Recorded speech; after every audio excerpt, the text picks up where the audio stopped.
बिस्मिल्लाहिर्रहमानिर्रहीम। अब हम बात करते हैं chemical reactions of the alkenes की, कि अल्कीन्स जो होते हैं वो किस तरह के केमिकल रिएक्शंस देते हैं। पहले हमने अल्कीन्स के बारे में थोड़ा बहुत पढ़ा था। Alkenes are unsaturated hydrocarbons, they are also called as olefins. इन्हें अनसैचुरेटेड हाइड्रोकार्बन्स कहते हैं। अनसैचुरेटेड क्यों कहते हैं? क्योंकि इनके अंदर कार्बन कार्बन के दरमियान डबल बॉन्ड पाया जाता है।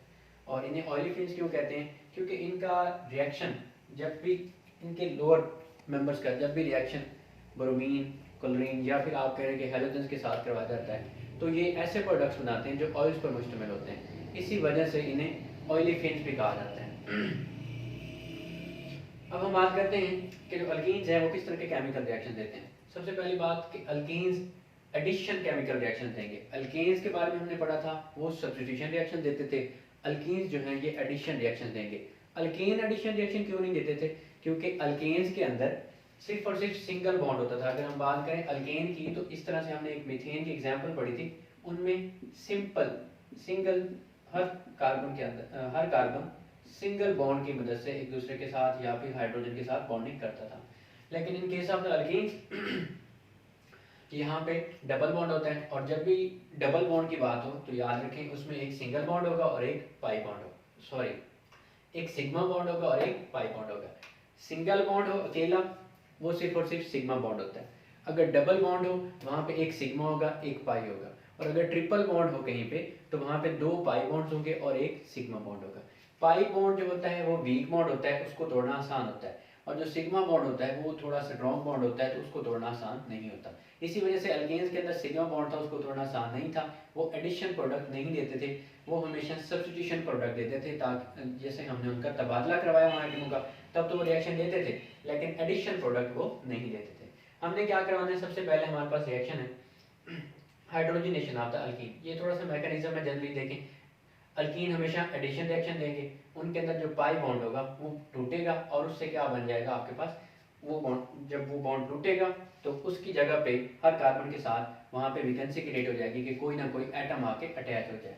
तो वो बॉन्ड टूटेगा, उसकी जगह सिग्मा बॉन्ड बनेगा और कोई एटम आके अटैच हो जाएगा।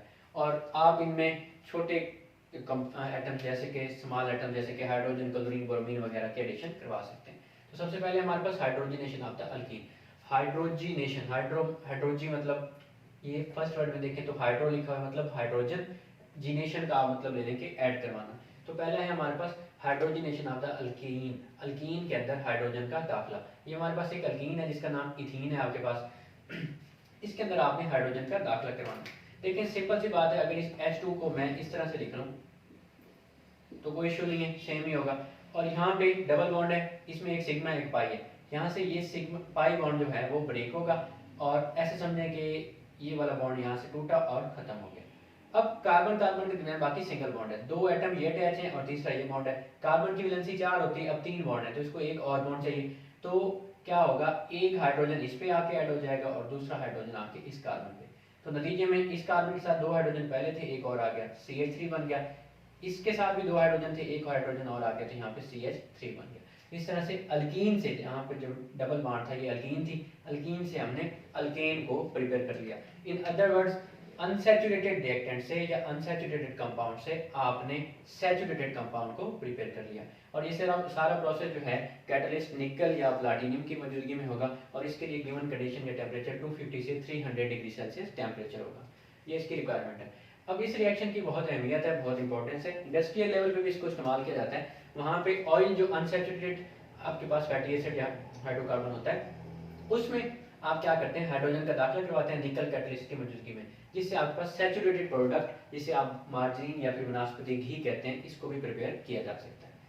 सेकंड जो अल्कीन का केमिकल रिएक्शन है वो है halogenation of the alkyne. Halogenation कहते हैं हेलोजन के दाखिले को। हेलोजन क्या होते हैं? पीरियोडिक टेबल के अंदर ग्रुप नंबर 17 के जो मेंबर्स हैं, फ्लोरीन, क्लोरीन, ब्रोमीन और आयोडीन वगैरह, ये सारे के सारे आपके पास हेलोजन्स होते हैं।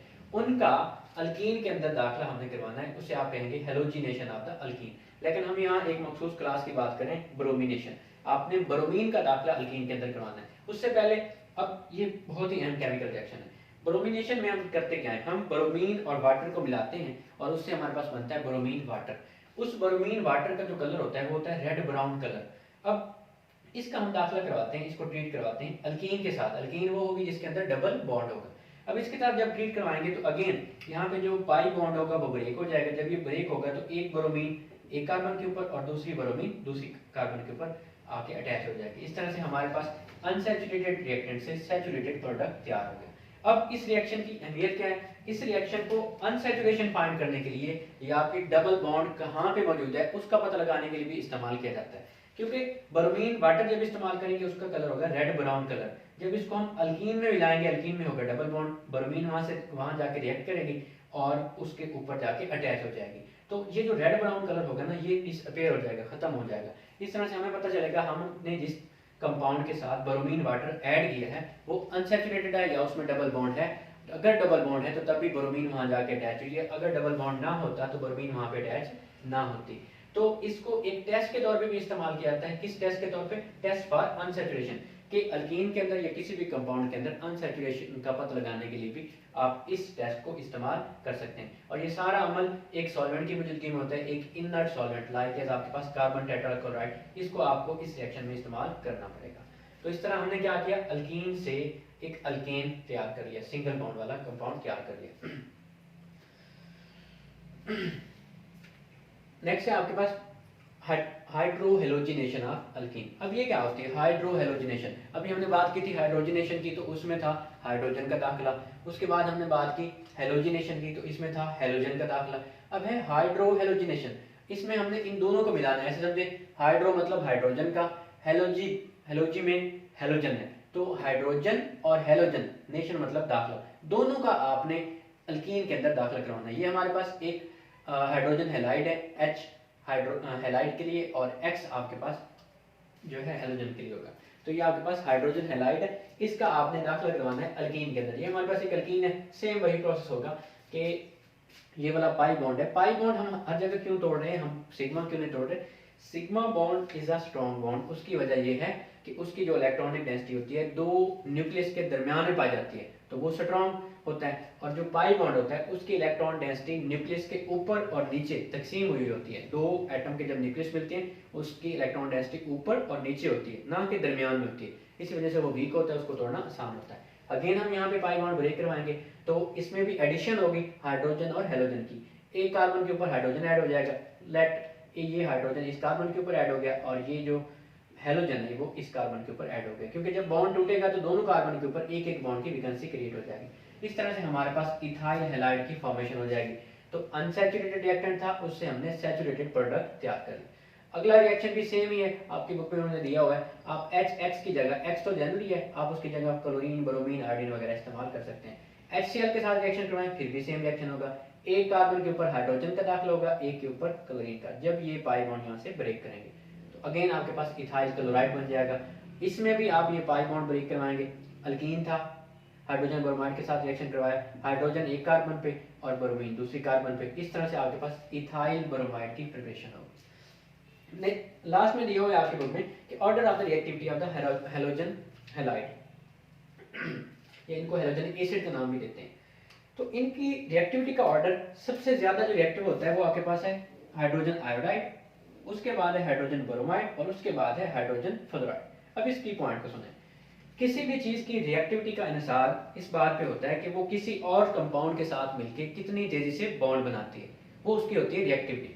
अब हाइड्रोजन फ्लोराइड और आपके पास हाइड्रोजन फ्लोराइड, आप कहेंगे कि फ्लोरीन की इलेक्ट्रोनेगेटिविटी सबसे ज्यादा होती है तो इसको सबसे ज्यादा रिएक्टिव होना चाहिए था। उसके बाद क्लोरीन की इलेक्ट्रोनेगेटिविटी होती है, उसके बाद ब्रोमीन की, उसके बाद आयोडीन की। तो ऑर्डर तो हमने गलत लिख दिया, बिल्कुल भी नहीं, ये ऑर्डर ठीक है। अब इसकी रीजन क्या है? फ्लोरीन की इलेक्ट्रोनेगेटिविटी सबसे ज्यादा है, हाइड्रोजन और फ्लोरीन की इलेक्ट्रोनेगेटिविटी का फर्क निकाले ना तो इन सब तमाम कंपाउंड में सबसे ज्यादा निकलेगा। तो मतलब पोलैरिटी इसके ऊपर सबसे ज्यादा होगी, उसके बाद इस पे, उसके बाद इस पे, और हाइड्रोजन आयोडाइड पे पोलैरिटी सबसे कम होगी। लेकिन फिर भी ये सबसे ज्यादा रिएक्टिव क्यों है? क्योंकि इसके ऊपर इवन के इसके ऊपर पोलैरिटी सबसे कम होगी। ये रिएक्टिव क्यों है? उसकी वजह ये है आयोडीन का साइज यहाँ पे बड़ा है हाइड्रोजन के इस पर, उसके बाद ब्रोमीन का साइज और हाइड्रोजन के साइज, ब्रोमीन का भी साइज काफी बड़ा है, उसके बाद क्लोरीन का साइज बड़ा है और फ्लोरीन का साइज सबसे छोटा है। आयोडीन और फ्लोरीन का मुवाजना करें तो फ्लोरीन का साइज बहुत छोटा है, आयोडीन का साइज बड़ा है। अब आयोडीन का साइज बड़ा है तो इसका और हाइड्रोजन का जो बॉन्ड होगा वो इजीली ब्रेक हो जाएगा, और इन दोनों का साइज छोटा है, इनका बॉन्ड इजीली ब्रेक नहीं होगा। तो जिसका बॉन्ड ब्रेक ही नहीं होगा वो आगे रिएक्टिविटी शो करेगा ही नहीं, बहुत आहिस्ता रिएक्टिविटी शो करेगा। लेकिन इसका बॉन्ड इजीली ब्रेक हो जाएगा, इस वजह से ये बहुत तेजी से रिएक्टिविटी शो करेगा।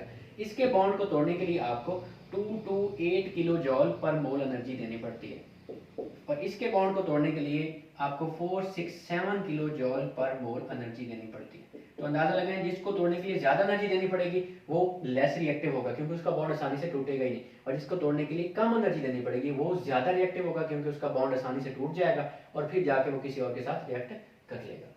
तो ये हमारे पास 3 एडिशन रिएक्शन हो गए अल्कीन के। चौथा आपके पास है oxidation of alkyne with KMnO4, वो हम यूजुअली डिस्कस करते हैं, वो काफ़ी इंपॉर्टेंट है।